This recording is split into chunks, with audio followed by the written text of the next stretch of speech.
Lagi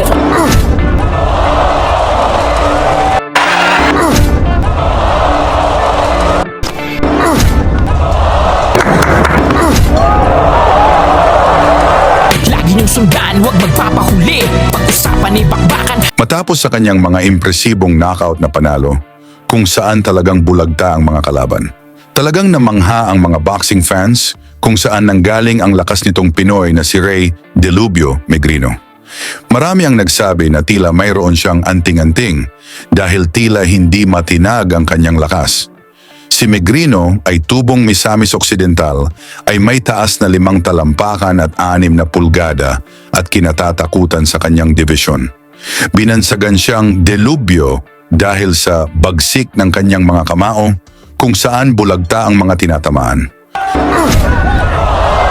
Upang mas lalong mapatunayan ang kanyang lakas, agad na nila itong dinayo sa labas ng bansa, kung saan dito napatunayan ni Megrino na isa siyang halimaw sa ibabaw ng ring. Unang dumayo si Megrino sa Thailand kung saan nasubok agad ito sa isang kinatatakutang knockout artist. Ito ay si Pongsaklek Wonjongkam, isang 2-time world champion na may record na 44 na panalo, 6 na talo at nakatalo na ng 34 na Pinoy. Dito sa laban, inisip ng mga Thai fans na pampataba lang sa kanilang pambato ang ating Pinoy, kung saan inaabangan lang nila ang pagbagsak nito.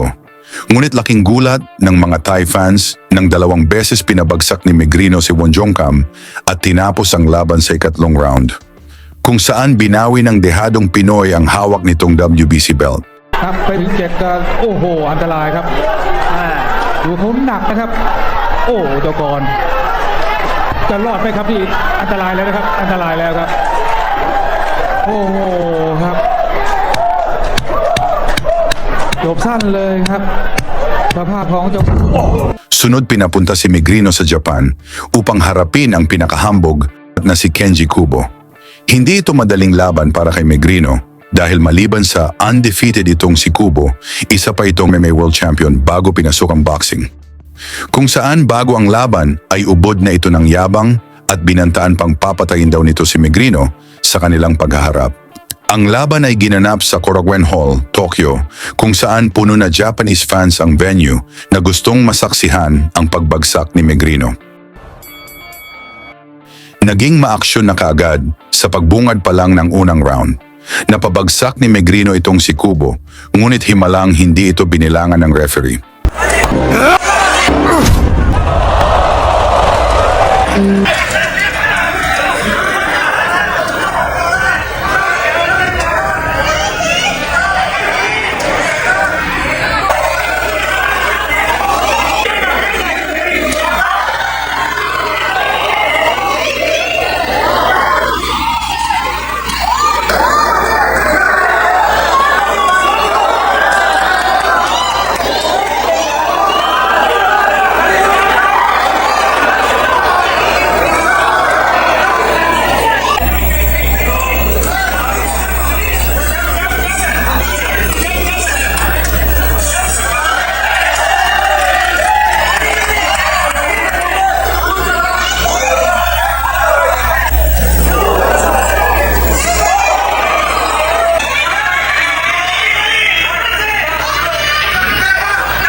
Tuloy ang aksyon dito sa ikalawang round kung saan nagpalakpakan ang mga fans ni Kubo kapag tumama ang kanilang pambato.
round 3, tumitindi na ang palitan ng suntok ng dalawang boxers na gustong tapusin na ang laban.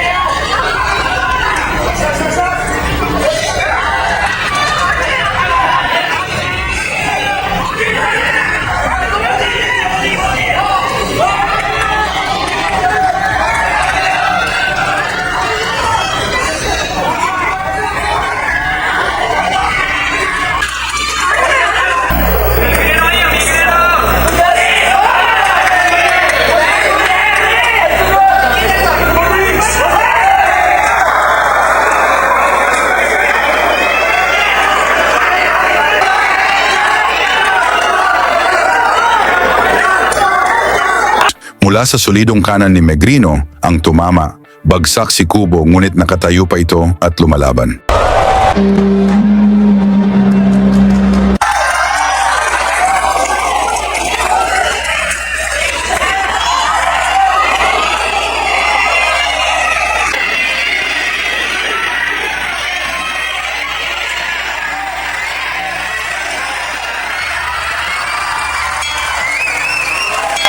Mula sa kombinasyon ng Pinoy, bagsak ulit si Kubo, kung saan tulog na ito bago pa man bumagsak sa luna.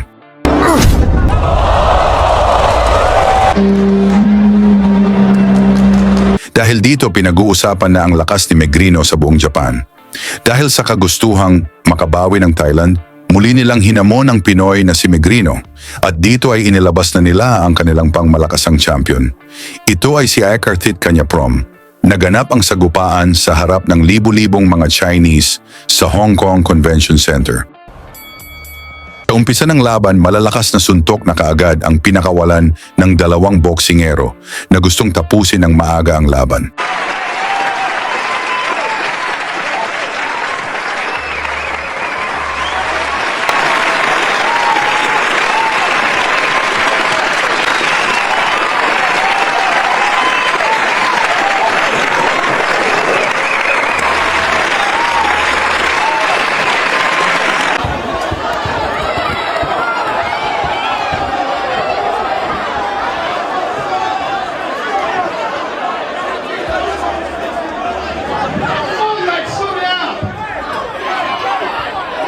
Mula sa malakidlat na kanan ni Megrino ang tumama, bagsak ang Thai boxer, ngunit tumayo pa ito at lumaban.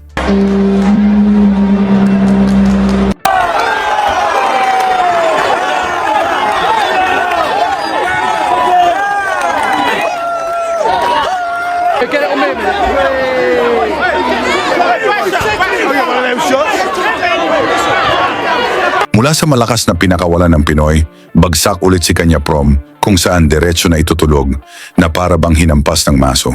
Talagang nagulat ang mga incheck kung saan nanggaling ang lakas ni Megrino. Dahil gustong masaksihan ulit ng mga Chinese ang lakas ni Megrino, nagbigay sila ng malaking papremyo upang magbalik si Megrino. Ngunit sa pagkakataong ito, itinapat na nila sa prospect ni Bob Arum. Ito ay ang Indonesian knockout artist na si Jason Butar-Butar na binansagang Tyson dahil kasing lakas daw nito sumuntok ng heavyweight champion na si Mike Tyson. Kaya sa laban na ito, nandun mismo si Bob Arum ng Top Rank Promotions upang saksihan kung paano pababagsakin ng kanyang bata itong ating Pinoy. Sa unang round, maagang nagpasikat kaagad itong si Butar-Butar upang ma-impress ang kanyang lolong si Bob Arum. Ngunit naingat na pinag-aralan lang ito ng ating Pinoy na si Megrino.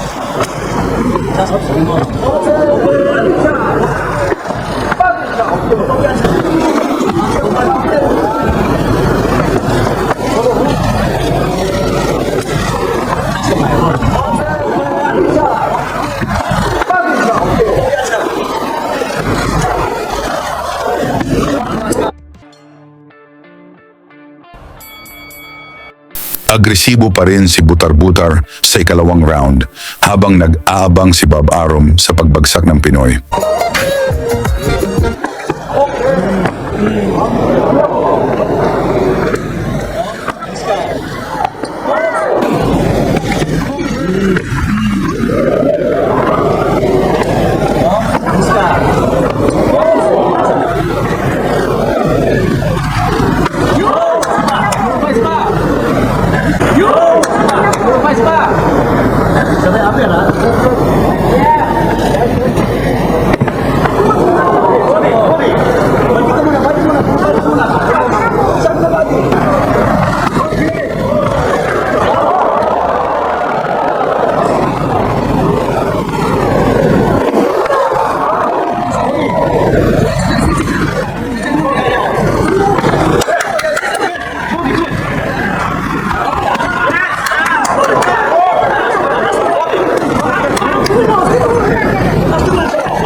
Sa round 3, talagang lamang nasa puntos itong si Tyson na gusto ng pabagsakin ang ating Pinoy sa harap ni Bob Arum.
Sa lamang nasa puntos itong si Butar-Butar na patuloy na umatake upang tapusin na ang Pinoy sa harap ni Bob Arum.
Dilob yung suntok sa bandang temple.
Tuloy ang aksyon dito sa ikalimang round na si Tyson pa rin ang agresibo.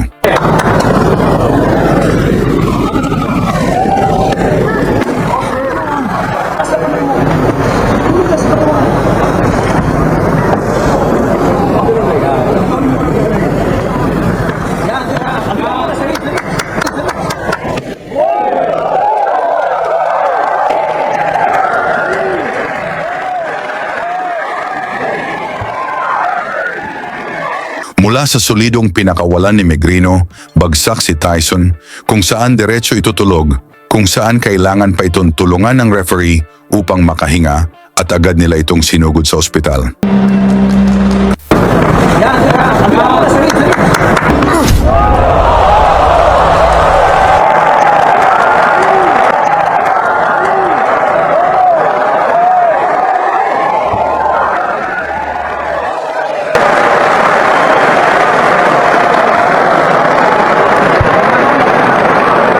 Dahil dito, lumayas na lang ng walang paalam si Bob Arum. Dahil humanga ang Chinese fans kay Megrino, muli siyang pinabalik sa Hong Kong. Sa pagkakataong ito, isang hapon ang gustong maipaghiganti ang kababayan. Ito ay ang Japanese star, si Yuki Kobayashi, na binansagang strong dahil sa kanyang tibay at lakas ng mga suntok. Ngunit dahil dito, Yuki Strong Kobayashi. mas lalong pinaghinala ang may anting-anting itong si Megrino dahil sa loob lang ng 23 segundo, isang malakas na kanang kamao ni Megrino ang tumama.